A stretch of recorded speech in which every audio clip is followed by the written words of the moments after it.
Good afternoon and welcome to this ChemCareers webinar about accreditation of training and development within your organisation.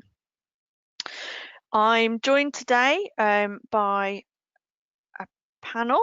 My name is Laura Woodward. I am one of the Career and Professional Development Advisors at the Royal Society of Chemistry, and I'll be chairing the session this afternoon.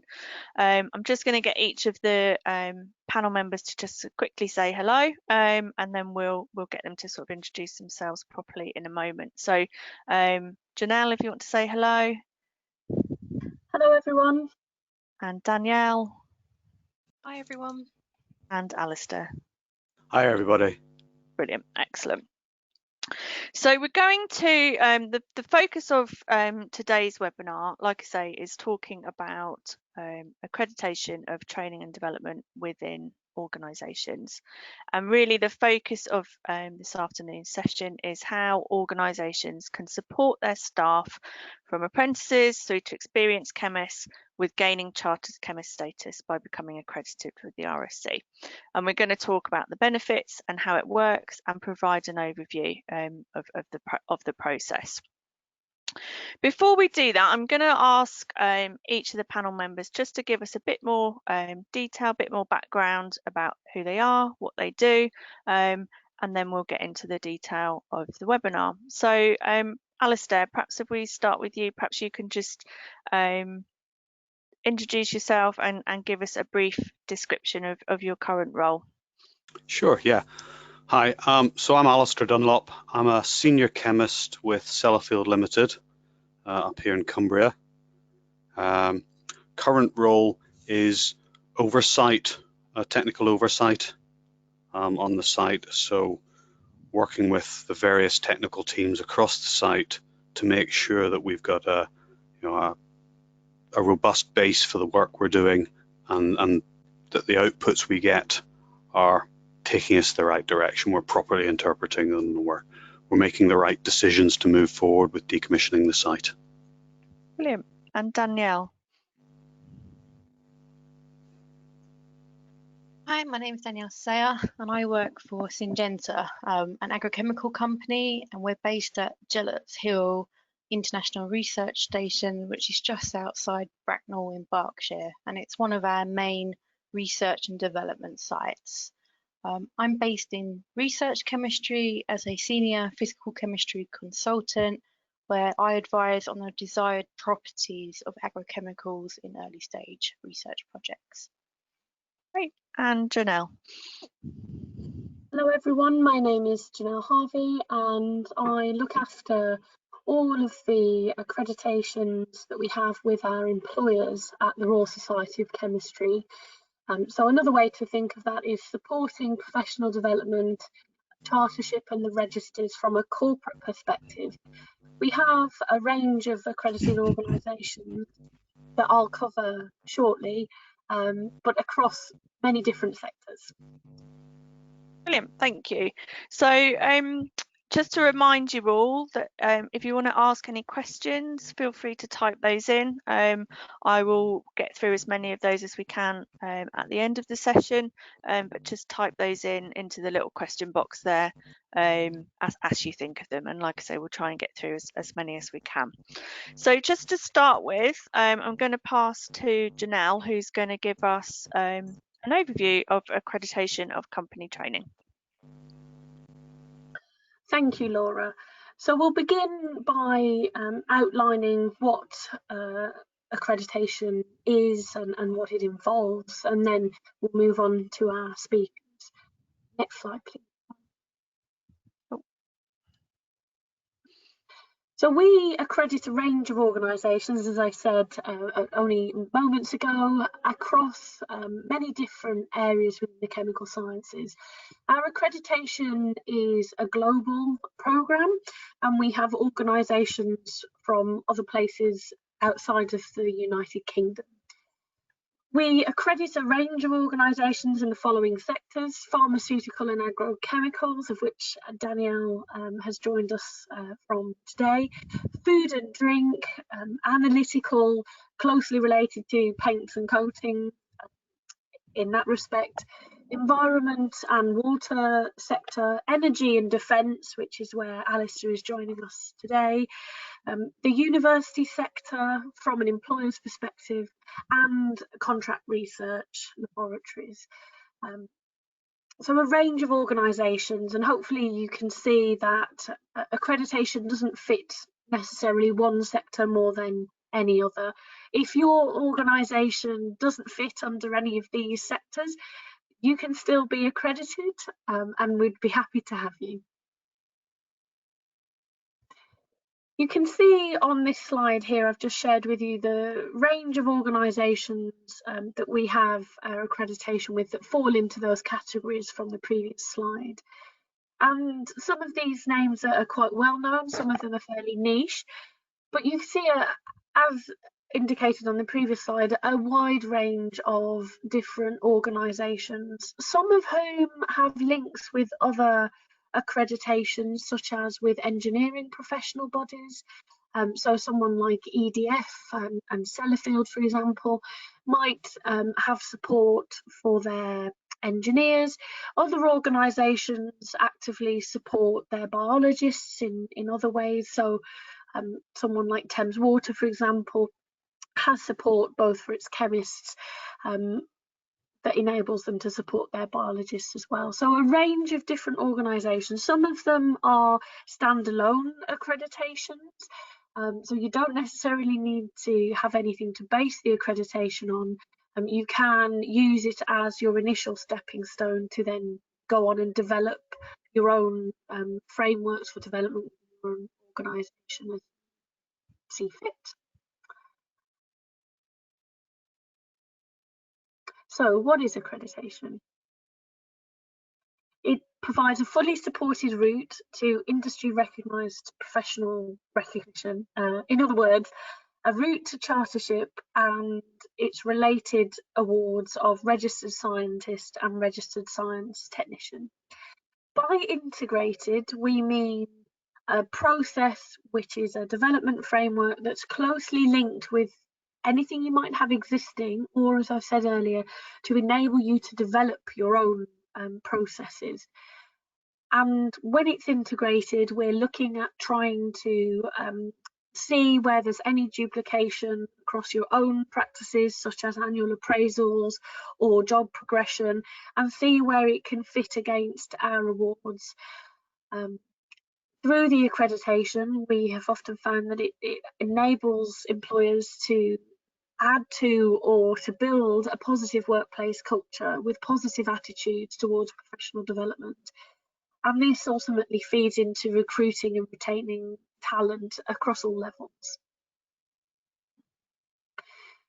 By being accredited, you are also showing a commitment as an employer to your employee development, whilst also continuously enhancing professional standards in your organisation. And a key aspect of accreditation is a built-in mentoring programme to enable your employees to develop professionally and personally too, with that focus of working towards chartership and registered status. So you can see here there's a bit of a triangle. That's just to illustrate the 3 awards that are covered by accreditation. Starting on the first rung of the ladder, we've got Registered Science Technician, and this is for chemists who are developing their knowledge, skills and experiences in the workplace. It may cover people like apprentices and new hires. The next award is for when your chemical scientists are becoming a bit more established, are gaining in responsibility and autonomy in the workplace, and registered scientist status is the award for those people. For some people, they're able to demonstrate much higher levels of autonomy and responsibility, and they may be involved in taking the lead in projects and being involved in offering expert technical advice. And for those individuals, Chartered Chemist is the award that's pegged to their experience, autonomy and responsibility. As I've said on the previous slide, it gives you a structured development framework. We're very clear in what's expected of each level, and we would work with you to understand how you could implement all 3 levels across your own practices. It covers a range of different experiences from apprentices to experienced chemists, and demonstrates competence to regulators and customers. We spend a lot of time in the chemical sciences with a focus looking at how accurate are our instruments, how reliable are our experiments, but it always has to come down to the user, the operator, the interpreter, and that's where the human element of chemistry comes in, and gaining recognition and giving recognition for those skills and experiences is really important into feeding back into good chemistry. As I've said already, mentoring is built in, but then there is a strong element on self-reflective practice. You may already have something like this in your organisation, or you may not. And if you don't, self-reflective practice is a really good way to encourage people to work out what's gone well over the last 12 months or so, where were the gaps, how could they address them. Often people have the skills to be able to address their own questions, and through the mentoring and working towards chartership, employees are able to use their own experience and draw on their own skills to be able to identify how they can progress and take themselves to the next level. And last but not least, it does give your employees letters after their name, so CChem, RSci and RSciTech. I have included Nellie's top 5 here. From my experience with speaking to all of our accredited employers, that often the benefits that they like to share with us, why do they re-accredit? Why do they still encourage people through their accreditation schemes with us? And it boils down to 5 main areas. The first one is that piece around attracting and retaining talent. This is also a way forward if you want to give recognition for technical routes, or if you want to encourage participation with higher levels in technical routes. All too often we see people, as they gain experience and they gain responsibility, they might move onto a more management ladder. And our chartership is equal both for people in management roles and for people in technical roles. And so it can really add to an employer's piece when they want to encourage people to stay within technical areas, but still get that kudos of being the expert or achieving a certain level of recognition. It enables our accredited employers to show recognition for a job well done. Often people would like to be able to say to their colleagues, that bit of work was really good, we like that, and you may be lucky enough to have workplace practices that has recognition like that. But sometimes we need an excuse, and accreditation, and when people gain their registered or chartered status, enables employers to have a reason to show their appreciation and that recognition for a job well done. The other side of that is then to show competence to regulators and anyone else that you need to work with. I've already covered that it can be used to create a development framework, but most importantly, it enhances existing development frameworks. Often, unless you have particular advances linked to pay, there isn't anything that gives an employee a reason to move forward with their own professional development other than their own motivation. And sometimes we need a little help. Accreditation gives that by giving you levels that people can work towards their registered or chartered status. They've got a goal to work towards. They know when they've achieved it, and they know when they've done a good job. So it enhances existing development frameworks. And the last bullet point here is my favourite, and this is what we've seen across organisations where accreditation covers different sites or different chemical science areas within the same organisation. And that is, through the mentoring programme, it builds cohesion. for both mentees and mentors across all levels. You can have a chartered chemist who's quite experienced mentoring a relatively new apprentice coming through for their registered science technician status. And this is a really good way of building cohesion, but also talent spotting and improving one's own networks within the organisation. So there really are a range of benefits. It's not just all the glory of being accredited. Some of these, although hard to pin down, really do come out when we speak to our members at these organisations and can really appreciate the support they have for their development from their employer.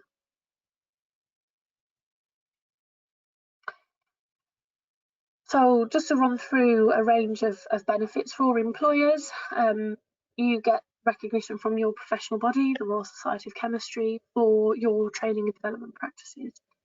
It gives you assurances that your development practice compare with a range of others, that you've reached a standard across a range of accredited organisations. Gives that external recognition and can be useful in attracting customers, again for recruitment and retention, and you get to use our logo. We have a special logo just for accredited companies, so you can make it known to others that we accredit you. For employees, we have professional body recognition for training activities. As I've said already, sometimes we need a bit of motivation to engage with our own development, and this gives you that. It's a clear commitment to your employees from the employer that they support the CPD, that they're giving people the opportunities to develop and the chance to self-reflect and to build themselves into hopefully more experienced and well-developed individual. Employees can become part of a community with common aims and interests. Particularly for chartered status, there is a requirement to be an active part of your community, and this enables that sense of community building. And I know that that is something that Alister at Sellafield has experience of there from the scheme's perspective. And then lastly, the time it takes to progress towards full membership from associate membership and then progress forwards towards chartered chemist can be done in reduced time when you're accredited. So just a run through of the structure here. If you click the next ones, Laura, perfect. We have a range of awards. I've mentioned them already. RSciTech, so Registered Science Technician, is the award, and that's linked to people who are an affiliate member. Registered Scientist is linked to people who are an associate member, and you can see example roles are given, such as a technician or assistants, and then sort of more developed scientists, and at the end of year in industry placement students' experiences. And then working towards Chartered Chemist is supported on the accreditation, and that's pegged at people with experience, such as senior scientists, project leads. Chartered Scientist status and Chartered Environmentalist status aren't part of accreditation, but we can offer enhanced support to our organisations. So you can provide a chartership for people who are in more interdisciplinary roles. Yeah, just click through. Is that it? Yes, I think so. And well, just to finish, we have information on our website regarding becoming accredited. It's quite simple in terms of setting the ball rolling, just get in contact with us to start the conversation, so we can have a look against this development structure here and against what you have in place already or what you would like to have, and then we can build it on. Brilliant, thank you for that that overview. That was really helpful. So I'm going to move now to asking Danielle and Alister some questions. And Danielle, perhaps starting with you, could you give us an overview of accreditation at Syngenta and tell us about your involvement in that. Sure. So I am the accreditation scheme coordinator for Gillett's Hill, our site, and I am the link between our internal panel, our mentees and mentors, and the RSC. So we are quite a large site of over 800 people, and we have several departments on site which contain chemical scientists, including research chemistry, analytical chemistry, formulation, process studies, and product safety. And so we're kind of in contact with all these different scientists to kind of advertise this scheme to them. Our scheme is relatively young. We received accreditation early last year, but we've received quite a lot of interest, and we've already had 8 candidates go through our scheme and be awarded either Chartered Chemist or Registered Scientist status. And we currently have 19 pairs of mentees and mentors currently on their accreditation journey at the moment at various stages. So initially as a team, we did a lot of communication and enrolment drives to gain visibility on our scheme, both locally in the relevant departments and at a site level. Once a potential mentee has expressed an interest, we pair them with an experienced mentor, as Nelly mentioned. And ideally, we try and do this from another function, so as to create new links and extend their network. So it's beneficial not just for the mentee, but for the mentor as well. And we really emphasise that this is mentee driven. They are in control of their professional development journey.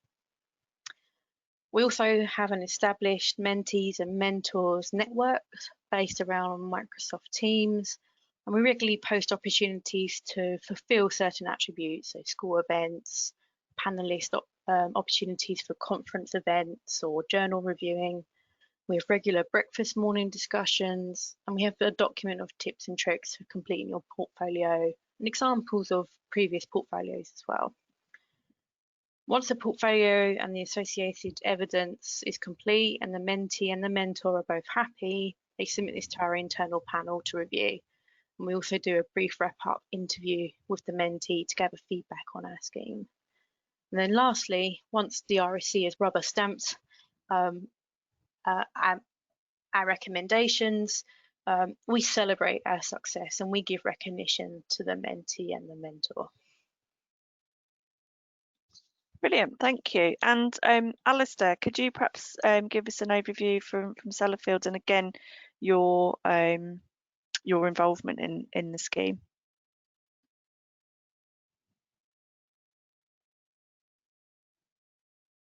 I think you're on mute, Alister.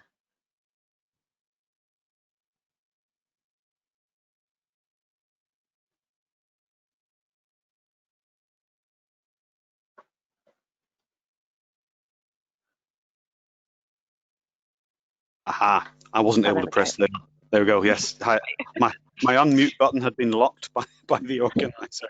Okay, go for it. Did you hear the question?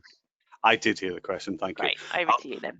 I'm pleased to say a lot of what I'm going to say is probably a repeat of what Danielle has said, which is good. It shows us working in a common approach. So Sellafield, very large site, over 10,000 people on the site.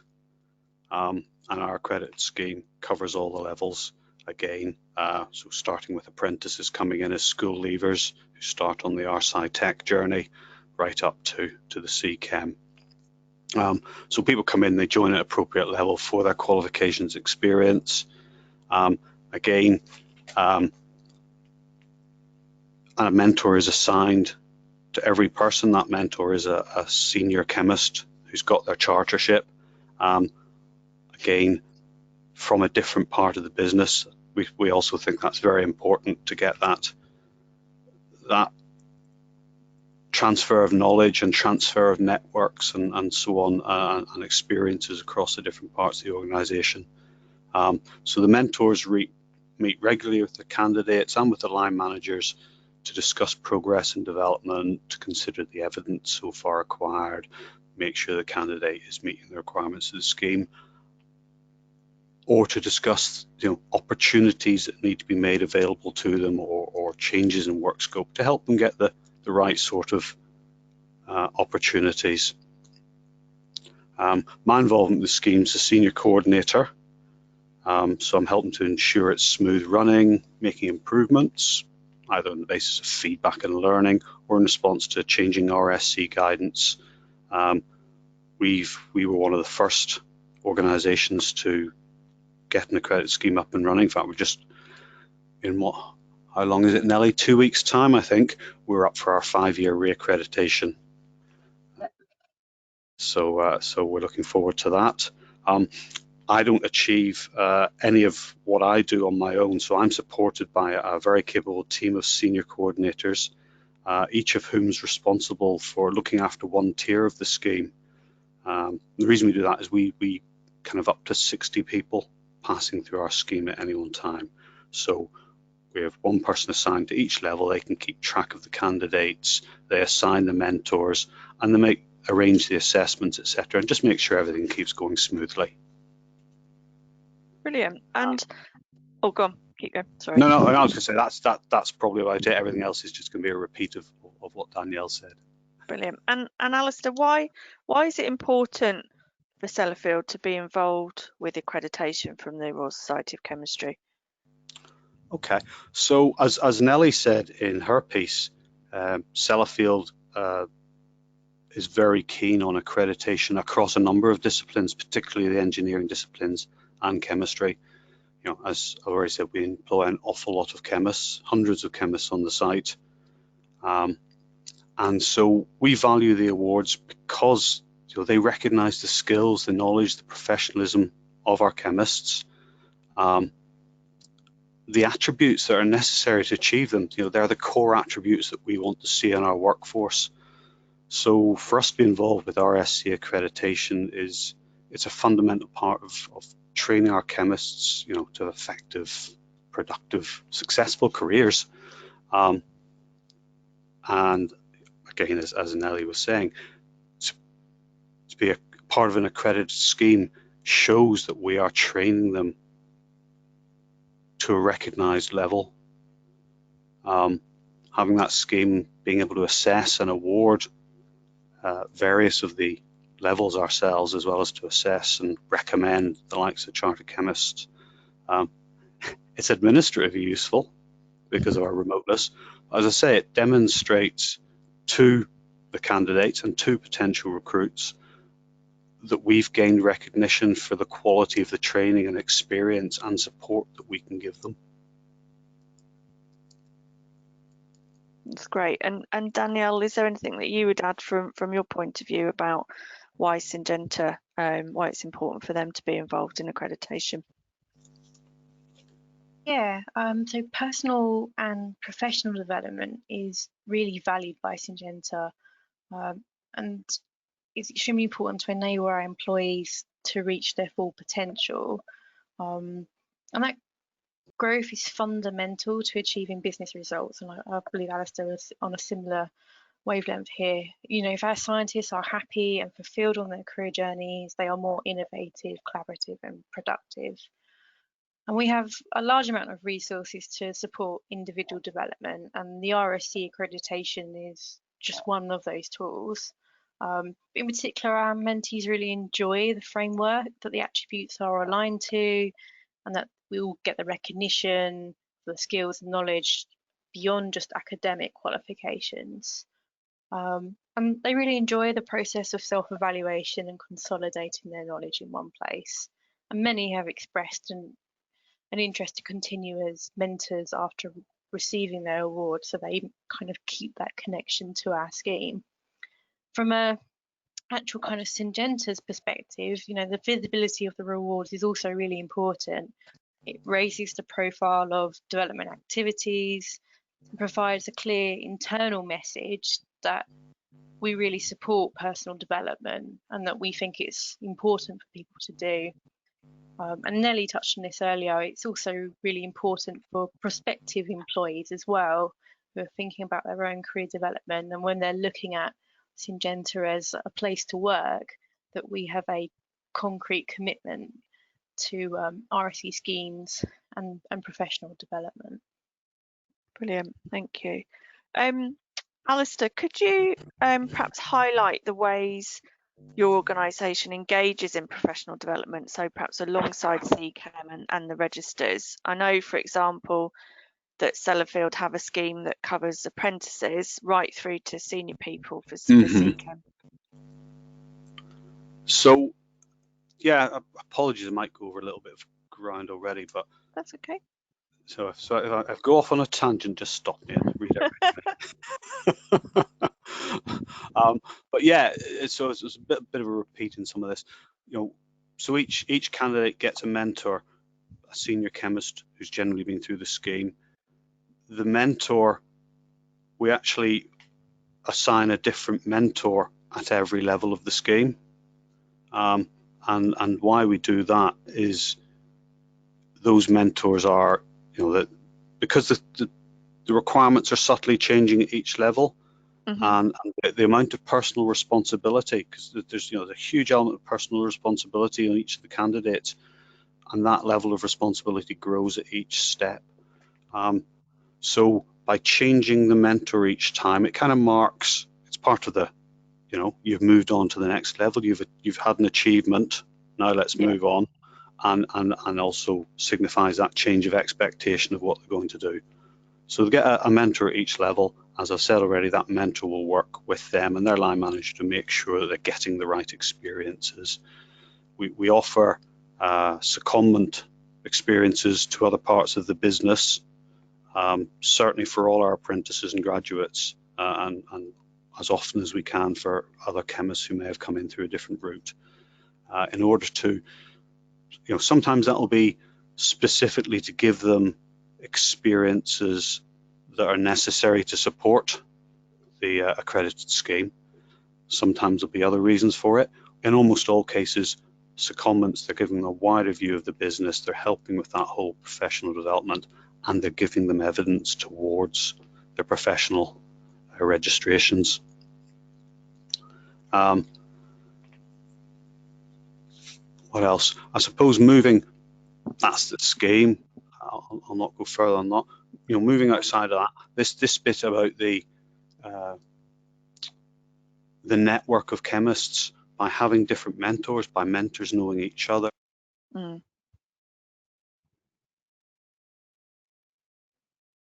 Across the different age ranges and experience ranges and seniorities and all the rest of it, we do get this good interaction of people that shares knowledge throughout the business, you bouncing ideas off people and so on. And that all helps us keep moving, keeps us fresh, and lets us know people to speak to about opportunities, or that we might have or that we might want, and about issues that might come up. We've got a number of specific centres of expertise, I think at last count 21, on technical topics within Sellafield. Examples might be analysis, reactive metal chemistry, cement chemistry, various things. And within those, we define levels of skill necessary to support what we need as a business. What that gives is if someone is wanting to go down that line of specialism, it gives them a long-term professional development target that can take them up to sort of academic levels, world levels of expertise. We have a number of world experts in various topics on the site who obviously are very senior chemists and are usually fellows. We've not talked about fellowship. That doesn't form specifically part of our scheme, but we do support anyone who wants to apply for fellowship. Yeah. For others that want to go down more the technical management, again, the company offers all range of development at different levels as people progress through that, and there's lots of opportunities there. It's the path I've taken. I still like to think I can look people in the eye and say I'm a chemist. I still do a lot of chemistry stuff, but I'm more down the technical management side, and that's been supported. And the attributes of CChem, as was said, play straight into that. So all in all, there's a wide range of professional development opportunities on offer. I've only touched on some of them there. No, that's great. Thank you, Alister. And Danielle, moving on to you, I understand that Syngenta has a programme for placement students. So perhaps can you tell us a bit more about that and how that links in with accreditation and professional development? Yeah, so every year we have a number of industrial trainees in the various functions who join us for 1 year as part of their university degree. And whilst they're with us, they can gain a registered scientist or an RSci award. And in a similar way to CChem, they have to produce a portfolio and evidence to meet 16 attributes.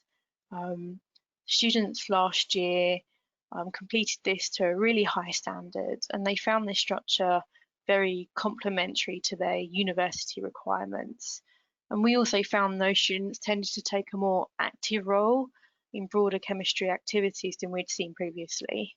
So, for example, offering to take visitors around site and give presentations at a departmental level.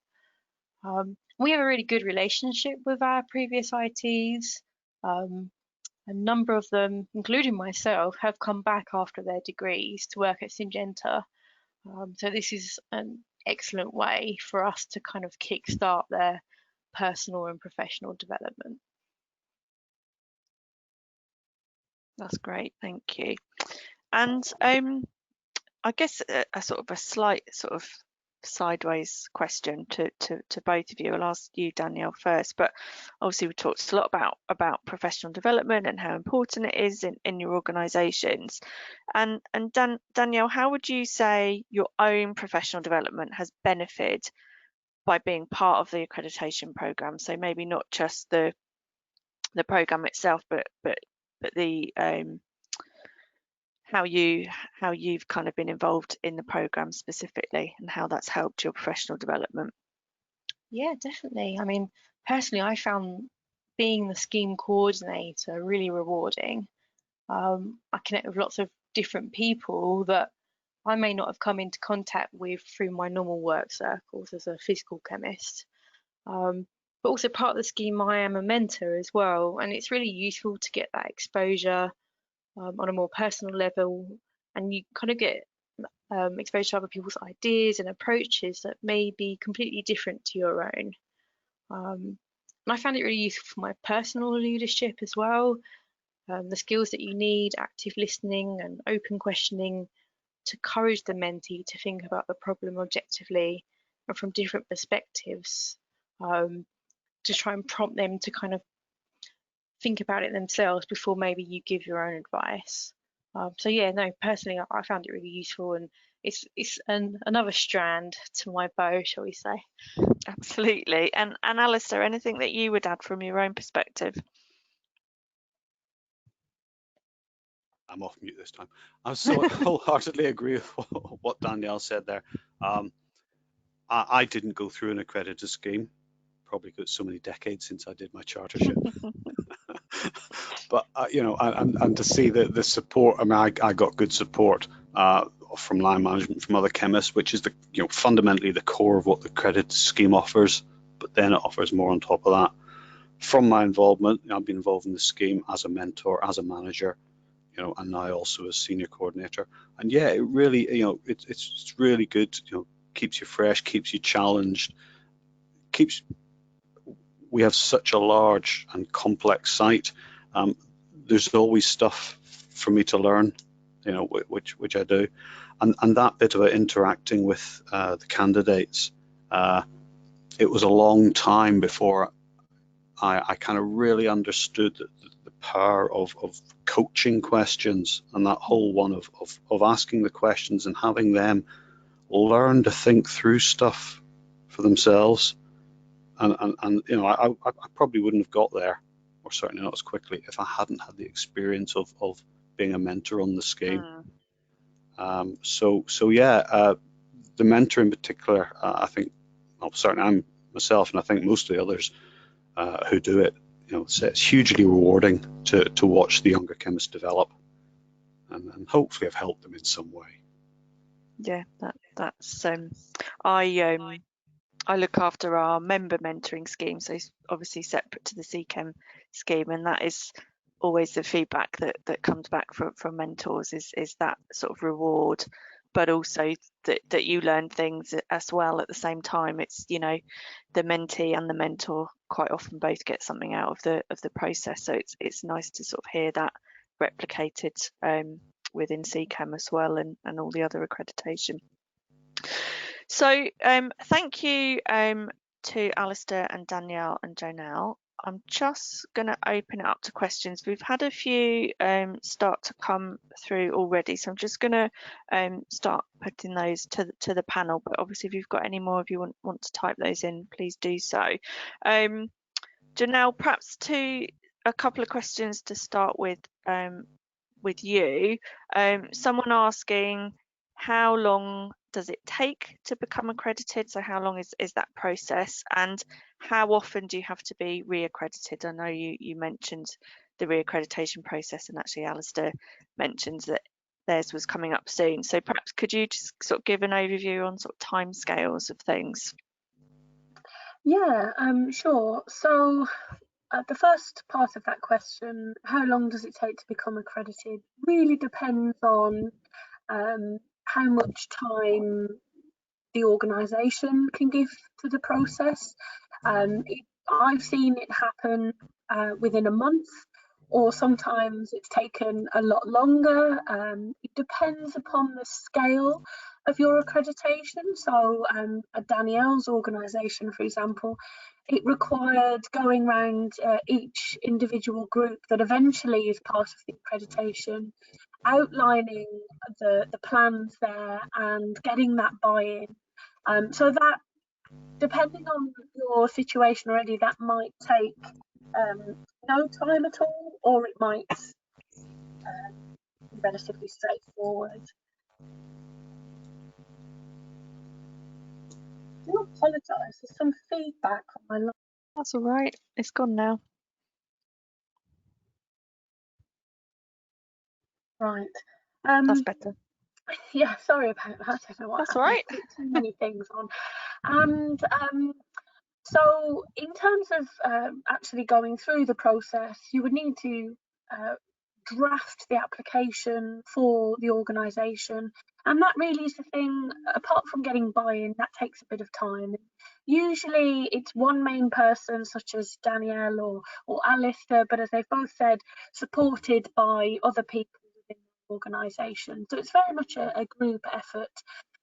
If your training and development practices are well established already, then it's simply a matter of pulling that together, drawing out the relevant bits, showing how it demonstrates against the chartership requirements, and then putting pen to paper, as it were, and jotting all of that down.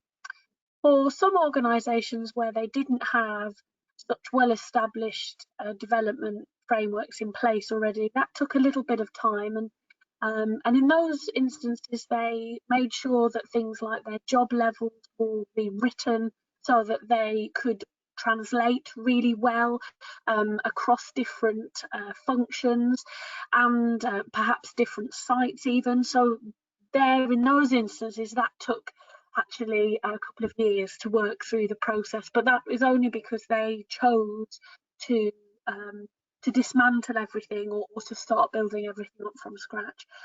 We can accredit a range of different setups, as long as you have people in job levels working towards some values and competencies and behaviours, whether they're ours or whether they're your own. Usually that is the minimum required for accreditation. It's really anything. We have accredited graduate programs where it's all been very well planned and organised and thought through to less formal development structures that are really there for current employees already. So, you know, people who aren't on a specific graduate development program. So we can accredit either one, and depending on how much you've got in place already, then determines how long that process will be. Once you've got all of your documentation together, and you would be working with me throughout that to make sure you're on the right track, usually we allow about a month after receiving your documentation before we hold the assessment for the accreditation itself. And then usually we allow a few weeks after that for any last minute tidy ups and changes that are needed before it gets ratified at our admissions committee meeting. Our admissions committee, who give the ultimate approval for each and every accreditation, meet 4 times a year. The next one will be at the end of November, and next year they'll be in February, May, September and November. So there's always an opportunity to go through for that accreditation. And the last part of that question, which is how long does it last? 5 years. So once you've become accredited, you can move forward with supporting your employees through registered status and chartered status, and you'll be invited for re-accreditation at the end of that 5-year period. I should say, in spirit of openness, you don't have to re-accredit if you don't want to, or if circumstances change. Some schemes, we accredited them for a while, and then after they'd achieved their goals, they stopped being accredited, and perhaps they pick it up again if they take on more staff or anything significantly changes. Other organisations, such as Sellafield, have been a long-term part of the accreditation programme that we have at the RSC, and I think it speaks for itself that the benefits that they've had through that continued engagement, particularly as that organisation has grown and has changed over those years, has added a sort of strength to professional development of employees throughout that time. That's great. And just to follow on from that, is there do you pay a fee? How much does it cost to be accredited? Yeah, so the fee is £5,000 for the 5 years, and that covers everybody's initial registration when they get chartered status or registered scientist or science technician status in their first year. And you can have as many people as you like going through and gaining the award you want, prohibited there. Depending on how your organisation is set up, sometimes it can be one accreditation covers multiple sites, or if your sites are quite independent of each other, then it makes sense to have a separate accreditation for each site, which is the case at Syngenta, for example. Great. Thank you. Danielle, can I ask another question that's come in? I think you mentioned recruiting people onto the scheme, and I guess it would just be useful just to understand, do staff choose to come on the scheme, or are some staff expected to go on the scheme depending on the role that they do? No, the scheme is completely voluntary. There are no expectations. It is advertised quite widely, so a lot of the time I think it is a discussion with the line manager and about the individual's professional development and what they can do going forward, and this is just one of the options. But personally, I feel it's much better when the mentee is fully committed to it, rather than seeing it as a they've got to do it. Yeah, no, that makes absolute sense. That's great. I haven't had any other questions come in, so I'm just going to say, well, just to add to that last question there, that with the accreditation in place, we often see that companies are much more able to manage the numbers of people or target individuals if they want them to work towards chartered status, or if they would like to let them know that they can proceed with the thing. Accreditation does give a lot of control to that. By having that framework in place, it also enables employers to manage. We'll have 5 people go through this year, and maybe next year we'll will have different people from a different part of the organisation or in a different function. So whilst it is voluntary, I think for all of our schemes actually, they encourage people to participate, but it's still up to the individual to decide. It does also give the employer that control. Yeah. No, if I might just pitch yes, do. So in actual fact, for our apprentices, so we have degree apprentices coming in each year, and we actually make it compulsory to go through the RSci Tech and RSci stages, because it becomes part of their assessment, or are they progressing professionally as we want them to as a company, and it's a useful route for us to use because the attributes are those that we want. Yeah, that makes sense, and I can totally see how it, what a great tool it is to, in all instances, to just really demonstrate to that either current employee or future employee, what's available to them and how important and committed those organisations are to professional development. So thank you everyone for your input this afternoon. That's been really helpful.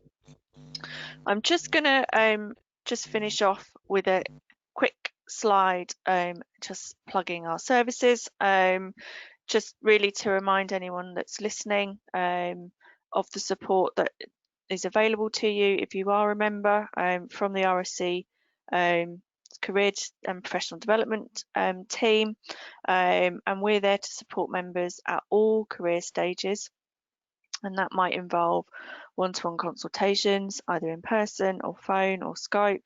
We can give guidance on career planning from applications and interviews. We can also we work very closely with Jonelle and her team around professional development, helping you sort of start to think about what might be right for you. As I mentioned, we also offer and run a mentoring scheme, a member-to-member mentoring scheme, so broader than the CChem scheme. This is more sort of a general careers scheme.